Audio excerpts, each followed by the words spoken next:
What up, dude bros? I'm Frank. This is a video review of the Air Warriors Covert Squad. This blaster by Busby is a spring-powered bolt-action sniper rifle, featuring a built-in walkie-talkie system in the stock so two blasters can communicate with each other with built-in walkies. So let's get into it.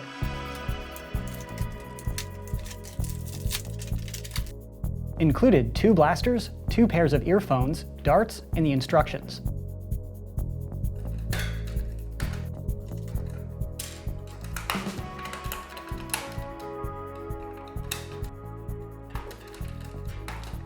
It's sold as a kit with 2 blasters because they have built-in radios and they communicate with each other, but the blasters are identical, so I'll just go over one. Of course, no in-strike barrel attachment lug because this isn't a Nerf brand blaster, it's by Busby. And I must say, for a quote sniper rifle, this is a pretty short barrel. But then again, as some say, it's not about the size, it's how you use it. Moving back to the breech or the loading area, in order to load, the blaster has to be primed back. To prime, you lift up on the bolt handle, then pull back. That opens up the front breech area where you're able to just pop in a dart. Now I like the design of this breech as far as these silly nonsense bolt guns go. So we're still way down here on rate of fire, but this rate of fire is better because of this loading system. In the past, some of these bolt action blasters, you had to prime it back, then you had to still load in the dart and push firmly back. And that was necessary to load the dart into the barrel firmly instead of having like a halfway load, which would result in kind of a flop or like a really slow, inaccurate dart that just kind of poofed out of the barrel. This loading system is designed to just pop a dart in very loosely and then shut the bolt, and it automatically mouths the dart very tightly. That's made possible to the really wide funneling barrel in the back, which allows the rate of fire to go up quite a bit. Now it is still a bolt action blaster, which is very slow in rate of fire compared to pretty much anything else, like the cylinder, magazine, clip, everything. But instead of having to lock back the bolt and then push in a dart very firmly, you can very quickly just drop a dart into that entire chamber, meaning you're able to kind of look away and still load a dart in without looking, which makes it faster and much easier to load. After all of that, you're able to push the bolt forward and then lower the handle. Now I'm able to fire once.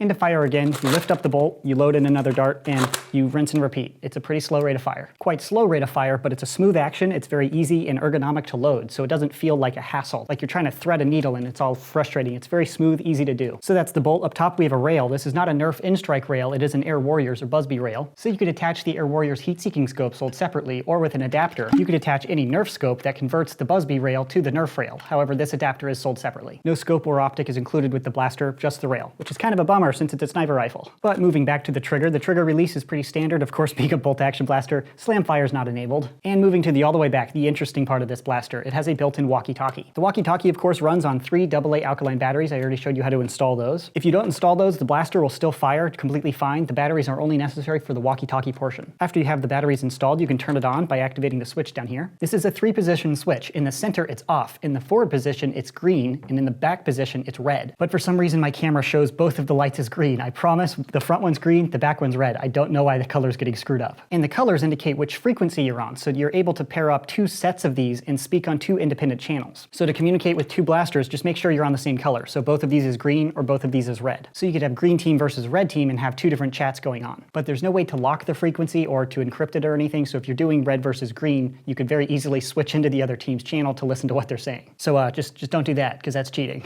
Behind that switch is the standard headphone port. 2 sets of earbuds are included with the kit. In my opinion, they're extremely low quality earbuds, but that's a standard headphone port, so if you want to use different earphones, you totally can. And the earbuds are, of course, to listen into the walkie-talkie if you don't want it to blare out of this side speaker. But moving up, there's also a side speaker, so if you do not install the earbuds, the sound will be emitted from the blaster, so you don't have to wear the earphones if you don't want to. And you don't have to toggle a switch or anything, so if you have earbuds in, it'll automatically go through the earbuds, and if not, it'll automatically be shot out of the speaker. Above the speaker is the orange talk button. When you push that, you activate your radio, so then you can speak into your blaster to communicate to the other blaster. This works just like any other walkie-talkie or radio. You push the button, you speak, you let off, and then it stops transmitting. Behind the talk button is the indicator LED I already referenced. It goes red, off, or green. Red and green are what frequency you're on, and off is obviously the radio is not on. And behind the LED is the microphone input. That's where your voice is captured in order to transmit to the other blaster, which is in a nice location in my opinion, so you don't have to flip the blaster around to get a clear audio signal. Well, clear is relative, but that's the clearest it can be. So that's how the walkie-talkie unit works. Now to the usage demo.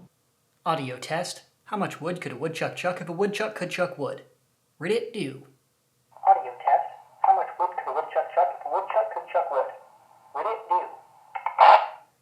Now back to the ergonomics and the usage of the blaster. Now, if you can't tell, The proportions of this blaster are kind of strange. And no, I didn't grow 10 feet since the last video. It is just a miniature blaster. This handle portion is awkward. Now it's styled more like a rifle instead of like a pistol grip. But even with that, it's a very tight grip. It's not especially comfortable. But it's also an extremely lightweight blaster, even with the batteries and the walkie-talkie tech. So I shot this a few hundred times for my testing procedure, and I didn't think it was uncomfortable. My hands didn't cramp up. You know, my hands could work the blaster just fine. The stock is way too short from me to shoulder, and the barrel's probably too long to hit any zombies out at 9,000 yards. So the proportions are certainly awkward, but it's not uncomfortable, which kind of surprises me. And that's the blaster overview, so now let's see it out on the range. Starting with the included Buzzbee long-range ammo.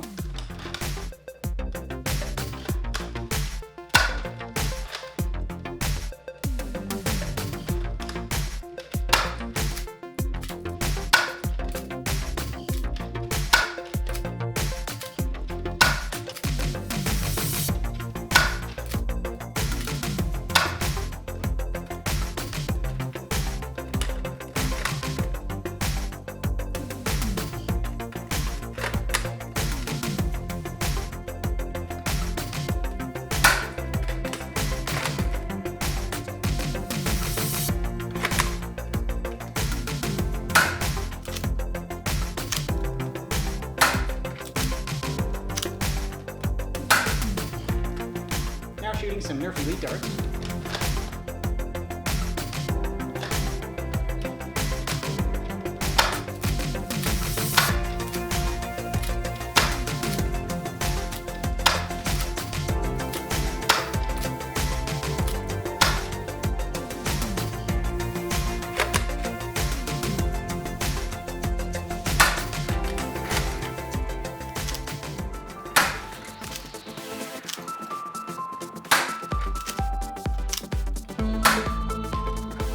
Last, some blue waffle head darts.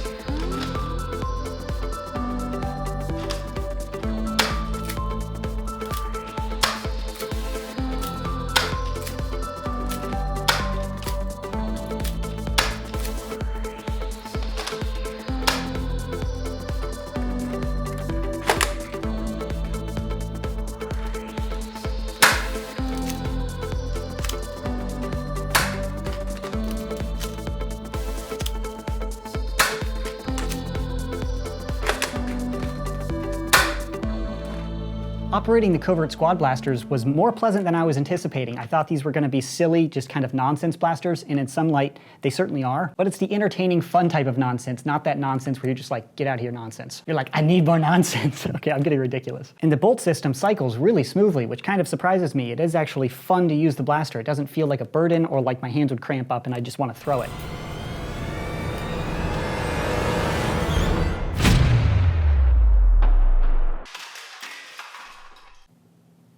Okay, I admit it, overreaction, fine, whatevs, let's move on. But it doesn't lock up and it's easy to very smoothly prime and shut the breech. So even if you just want to run around dry firing, it's pretty fun for that. And the ergonomics, while it is extremely downsized, it's almost to a new level of small, to the point where instead of cramping my hand is so big that it can just overlap everything and it works relatively comfortably, if that makes any sense at all. If it's like 85% of like the real scale, it gets cramping because your hands are trying to go where they're supposed to. But in this case, it's like a 50% scale, so my hand can just wrap over the entire grip and just use it not correctly at all. So instead of a really small rifle, it's more like a really big pistol. And if my hands think that way, it's comfortable, which is weird. A bolt action pistol, because that's, oh gosh. But to test performance, of course, I threw this blaster up on my chronograph, and with the included long distance darts, achieved an average velocity of 88 feet per second, and with Nerf Elite darts, 79 feet per second, which is running hot. It shoots harder than most blasters on the market right now. Which makes sense because it's a bolt action sniper rifle, right? With no scope and a 2-inch barrel. Sorry, it's a sniper pistol. Oh yeah, we already decided that.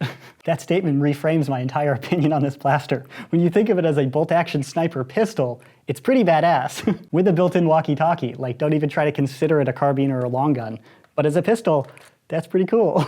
And beyond that firing velocity, I did not have any jams and malfunctions, and I already praised the smooth ergonomics of this bolt system. So overall firing performance, outside of rate of fire of course, is pretty solid. That's all of the objective information on the Covert squad blasters. Now to my personal opinion. Overall, I was pleasantly surprised by these blasters. I was expecting them to be total garbage because they look kind of like garbage, in the eyes of a competitive adult nerfer of course. But using them as little plinker toys is quite fun. The bolt action system cycles very smoothly and it's a blast to use, particularly because it doesn't have that annoyance with the front bolt where you have to manually manually push in as if you're front loading a blaster. But this dart loading area is very well designed, so you can very simply drop in a dart. You don't have to really precisely place it. You can just drop it anywhere in there. And because of the large funneling barrel in the back here, when you push the bolt forward, it just grips the dart and mouths it perfectly every time, which makes it fun to shoot. So as a plinker or just a fun blaster, it's pretty solid. That opinion is calibrated for its intended market. It's not a competitive Nerf blaster. It doesn't have a high rate of fire. It takes magazines. You know, it's just not built for that. So of course, I'm not going to show up to the next HVZ event with one of these things. But now that I think about it, dang man, I want to like modify, add a grip down here and build a holster for it for like a bolt action pistol sidearm.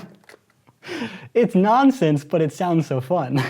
The fun kind of nonsense, remember. So definitely surprisingly positive opinion on the bolt system in the launching portion. On to the walkie-talkie system. Now, the walkie-talkies work better than I was expecting, but they aren't high-quality walkie-talkies. But that's really comparing it to like an alternative of Motorola Talkabouts, which are like $30 or $40 US. The audio quality out of those would be better, of course, but these are blasters with built-in walkies. It's not like a dedicated walkie. So the clarity of speech isn't awesome, but giving a radio command by just tapping the buttons so the other person hears that, and that is a form of communication in itself, and it's really conveniently attached to the blaster. You could say wait for a radio tag before you like go, if you want to coordinate your awesome attack, and that's kind of what these are designed for. I also dig the option to attach earphones if you want to have it quieter, if you actually want to utilize the radio portion of this blaster, but that they're not totally required, so if you don't want to use them or hassle with them, you can still use the radio portion. BT dubs, there's no volume adjustment, and it's a pretty loud speaker, so if you want to be covert at all, I would definitely recommend the earphones. But I'd classify this as a gimmicky kind of target or plinker toy rather than a competitive Nerf blaster, so my personal opinion on this blaster is less relevant for the potential buyers. So hopefully I've laid out all of the objective information for you to make that purchase decision for yourself. If you're interested in purchasing these blasters, I'll have a buy link in the description box below. That concludes this video review of the Covert Squad. Thanks so much for watching, and as always, bros, stay tactical.